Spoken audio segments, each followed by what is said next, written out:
Got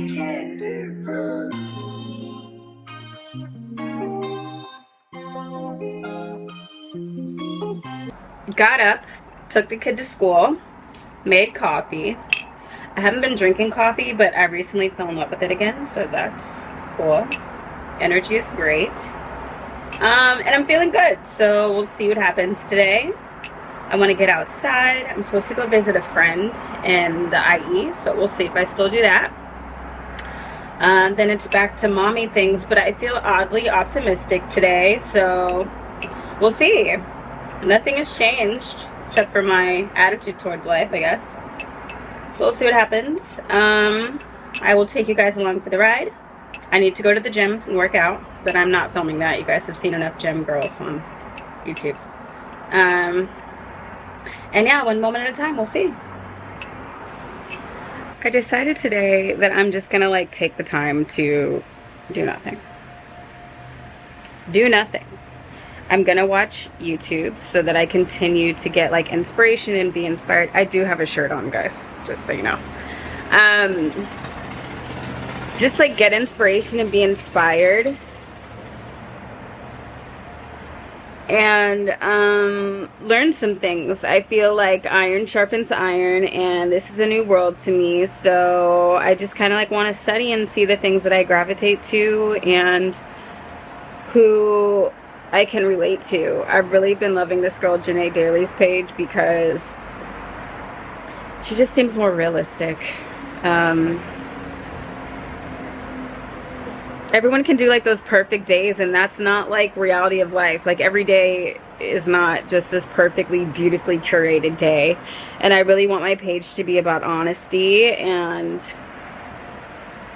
you know, authentic to who I am. And right now I just need to be still, so I'm gonna be still and I'm gonna work on YouTube. I am really enjoying creating this space and playing around with different things and seeing how I grow in the future. But you know, sometimes it's just like turn your mind off and do something that you enjoy, even if it's not like a step forward for where you need to be, what you need to do, what you need to get done. Like, is this gonna do this, is this gonna do that? Like, sometimes do something that makes you feel good. So I'm gonna continue to do stuff to work on this page and expand my knowledge of how to do this thing and be still and quiet until I have to do mommy things. But I decided to just take it easy today and relax.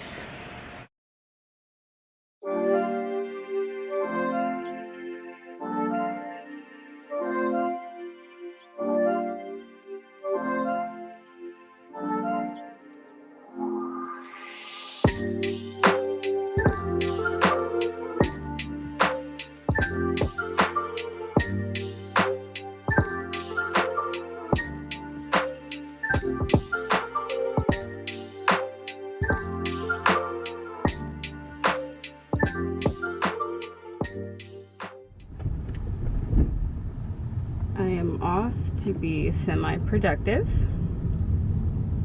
I have a meeting. I applied for a job today that I'm really hoping I get. It sounds amazing. And yeah, I'm going to meet with a friend of mine to talk some business and to catch up and do what we need to do. I'm remaining positive and optimistic and excited for future things to come. I've decided that stress cannot be attached to me. It just can't. I have to keep moving forward and knowing that all is going to be well, because I have no other option. And stress really just weighs you down, honestly.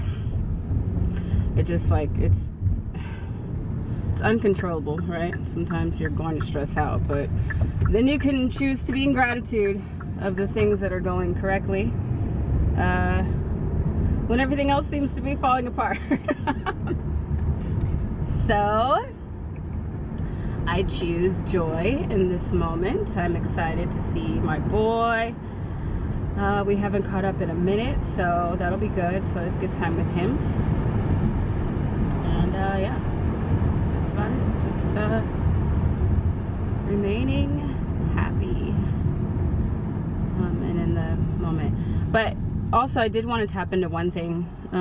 So I've been doing like these video series asking people questions, just things that I think of often that I wanted to hear other people's perspectives on. And so the one I'm working on right now is vulnerability, and kind of like how to navigate that. I feel like I found my person. We'll see, you know, you never know. You never know. But within that, anyway, whatever. Within that, it does require vulnerability. Doing some things in a way that you've never done it before. Opening your heart up in ways that you've never opened it before. Having some uncomfortable conversations. And really being honest with yourself and with each other. But vulnerability is something I was not good at, because I've always had this thing where I'm like, I'm an emotionless thug. Like, it's really hard to rock me, to phase me, by other people, that is. I just never allowed my heart to be attached to a certain level. Like, I could love you, care about you deeply, but there was always a level of me that was so easy to disconnect from someone else intimately in my life, because I never let them all the way in. And so not letting them all the way inside here allowed it to be easy, you know, to come, to go. You know, I didn't really care because I had no like real attachment to them in the first place. So now, like, having to let that wall down and that guard down and having my heart so open makes me feel very vulnerable, because then it's like, is he thinking about me like I'm thinking about him? Is he gonna call me? Or I should call him, or blah blah, you know, like just that really like super girly stuff that I'm like not always the best at, but I'm learning and I'm growing and I'm becoming better. But vulnerability is just something that's so difficult, but it's a must, right? Like, it's so needed. You have to allow yourself to be vulnerable. You have to, especially when you love somebody. So that's something I'm working on, and you'll see me ask my friends that and a myriad of other questions. But yeah, tell me what you think about vulnerability, because how do you navigate it? Maybe you could teach me something. I'm sure some of you could. Let me know, because I don't know. Carrie. Sorry. Okay, so now I ask people like those thought-provoking questions on that thing I've been doing. Yes. Okay, so my next one is how do you navigate vulnerability? So I think vulnerability is about courage, but I think it has to be in a safe space.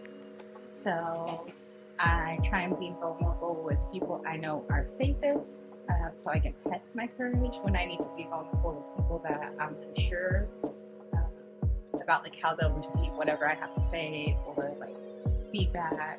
And it may not be just like not knowing them as well, but just kind of like the reactions are different. Yeah. So that's kind of how I navigate vulnerability. Not trying to be like honest, if possible. How do you navigate dating?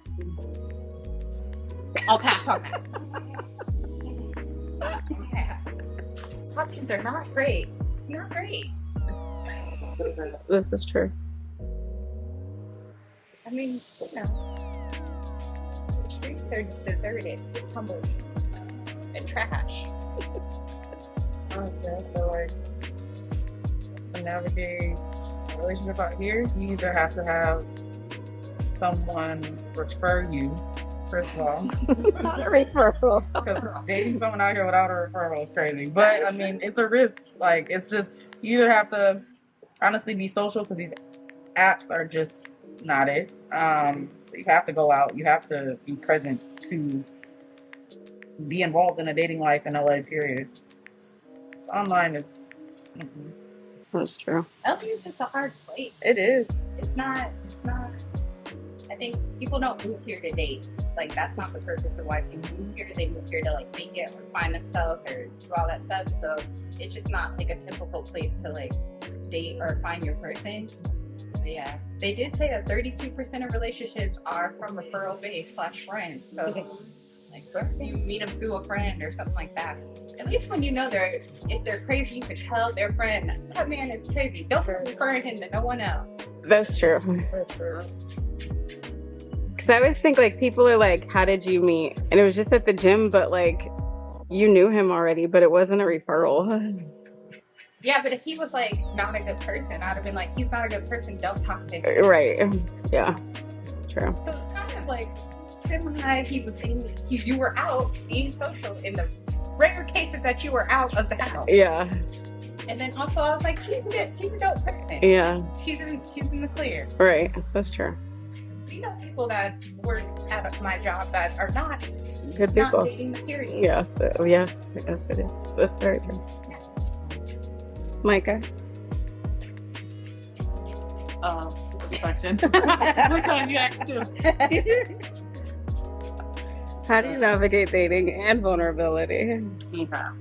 Navigating vulnerability. Basically just being authentic. There's no wrong way to be yourself. So vulnerable topic, you know.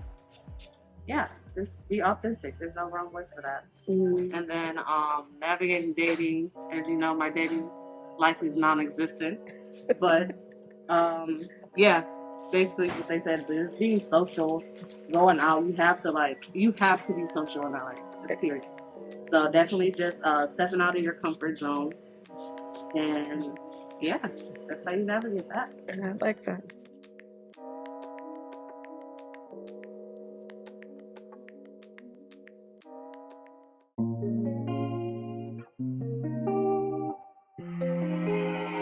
Candy.